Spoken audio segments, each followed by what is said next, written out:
সালামু আলাইকুম। বাংলাদেশ সেনাবাহিনী এবং সরকারের মধ্যে সম্পর্কে ফাটল ধরেছে, এরকম নানান বক্তব্য মিডিয়া প্ল্যাটফর্মে যখন আমরা অনলাইন কিংদের মাধ্যমে পাচ্ছি, বৈষম্য বিরোধী ছাত্র আন্দোলনের অনেক নেতাদের মুখ থেকে পাচ্ছি, বিভিন্ন সংগঠনের যারা সেনাবাহিনীর বুটের দিকে তাকিয়ে কথা বলার মতন যোগ্যতা নেই, তারাও সেনাপ্রধানকে নিয়ে কথা বলে সেনাবাহিনীর দেশপ্রেম নিয়ে যখন প্রশ্ন তোলে এবং সেনাবাহিনীর প্রধানকে সরাসরি ভারতের রয়ের এজেন্ট দাবি করে, তখন মনে হয় যে সেনাবাহিনীর কি এতটা আকাল চলে আসছে। আমার নিজের কাছে মনে যে এগুলা আসলে কেন আমরা হজম করছি। আমি আমার জায়গা থেকে বরাবরই এই বিষয়গুলোকে প্রটেস্ট করার ট্রাই করছি। তবে আমি সেনাবাহিনীকে ধন্যবাদ দিয়ে আজকে বিষয়গুলা অনেকটা খোলামেলা আকারে সামনে এসেছে।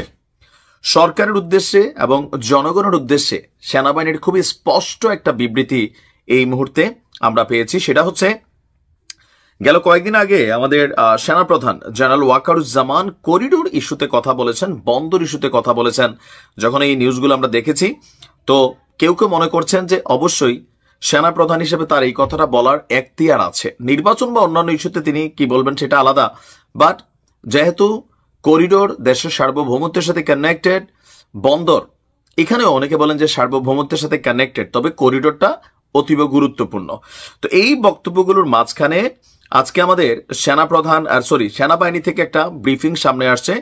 ঢাকা সেনানিবাসে একটা সংবাদ সম্মেলনের আয়োজন করেছে, যেখানে মিলিটারি অপারেশনস পরিচালক স্টাফ কর্নেল মোহাম্মদ শফিকুল ইসলাম তিনি সাংবাদিকদের বিভিন্ন প্রশ্নের উত্তর দেন। আর এই মুহূর্তে আলোচিত যে বিষয়গুলো, তার মধ্যে অন্যতম হচ্ছে করিডোর এবং চট্টগ্রাম বন্দর নিয়ে দেশের সার্বভৌমত্বের চ্যালেঞ্জ তৈরি হতে পারে।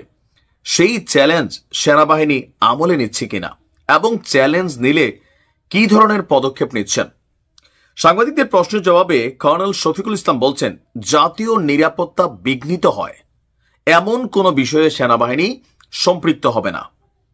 ইভেন নির্বাচন, করিডোর নিয়ে সেনাবাহিনী এবং সরকারের মুখোমুখি অবস্থান রয়েছে কিনা সাংবাদিকের প্রশ্নে তিনি বলছেন, খুবই কৌশলী অ্যান্সার দিয়েছেন। তিনি বলছেন যে এই বিষয়গুলো নিয়ে মুখোমুখি অবস্থান দেখছি না, যথেষ্ট সৌহার্দ্যপূর্ণ পরিবেশ রয়েছে। সেনাবাহিনী এবং সরকার একত্রে একসঙ্গে দেশের জন্য, দেশের স্বার্থে, জনগণের জন্য কাজ করে যাচ্ছে।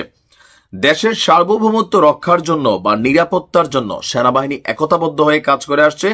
ভবিষ্যতেও দেশের জন্য, দেশের নিরাপত্তার জন্য মানুষের সাথে আপনার কাজ করে যাবে। গণমাধ্যমে আরেকটা বিষয় যে আরাকান আর্মি বাংলাদেশে ঢুকে বিভিন্ন অনুষ্ঠানে অংশ নিচ্ছে। পার্বত্য অঞ্চলে যেহেতু সেনাবাহিনী রয়েছে, সেক্ষেত্রে এ বিষয়ে কি কি পদক্ষেপ নেওয়া হচ্ছে। তো সেনাবাহিনীর আমাদের এই মুখপাত্র বলছেন, আরাকান আর্মির সাথে বাংলাদেশ সেনাবাহিনীর কোনো যোগাযোগ নেই সরাসরি। গণমাধ্যমে যেটির দেখছেন সেটির সত্যতা এবং বস্তুনিষ্ঠতা যথেষ্ট বিবেচনা রাখে। এগুলোর ব্যাপারে সেনাবাহিনীর যে গোয়েন্দা সেল আছে তারা কাজ করে যাচ্ছেন। তো সরকারের সাথে আপনার সেনাবাহিনীর আসলে কোন রকম ফাটলের সম্পর্ক নেই। দৃশ্য তো কিন্তু আমরা এটা দেখি না, আমরা জাস্ট হচ্ছে সর্বশেষ একটা বিবৃতি, যেটা উপদেষ্টা পরিষদের বিবৃতি আসছে, সেখানে সেনাপ্রধানের এখতিয়ার বহির্ভূত বক্তব্য যেটা সম্পর্কে বলা হয়েছে সেটা হচ্ছে নির্বাচন। তবে করিডোর ইস্যুতে আমার কাছে মনে হয় বাংলাদেশের 10 জন মানুষও মনে করে সেনাপ্রধান হিসাবে এই কথাটা বলার তার এখতিয়ারের মধ্যেই পড়ে, এখানে এখতিয়ারের বাহিরে কিছু না। তো সেনাবাহিনীকে নানান যেই প্রশ্ন আছে, সেনাবাহিনীর বক্তব্য হচ্ছে বিভ্রান্তি এবং গুজবে কান দিবেন না, কারণ এখানে অনেক আলোচনা, আর টোটাল ন্যারেটিভটাই তৈরি করে আসলে পিনাকিদা, সাংবাদিক ইলিয়াস এবং কনক সারোয়ার। এর বাহিরে সেনাবাহিনী নিয়ে ওই রকম আসলে বক্তব্য আমরা খুব বেশি পাই না। আর পাই হচ্ছে এনসিপির নেতাদের, কিন্তু বিএনপির পক্ষ থেকে, জামাতের পক্ষ থেকে বা আমজনতা, সাধারণ সরকারের উপদেষ্টা থেকে ওই রকম কোনো বক্তব্য কিন্তু আমরা কখনো পাই নাই যে সেনাবাহিনীর সাথে সম্পর্ক খারাপ, অথবা এখন যেই বক্তব্যগুলো আমরা শুনছি সবগুলা কিন্তু পিনাকিদা, সাংবাদিক ইলিয়াস এবং কনক সারোয়ারের মাধ্যমে। এর বাহিরে আমরা ওই রকম সোর্স থেকে কিন্তু হয়তো এই তথ্যগুলা পাই না।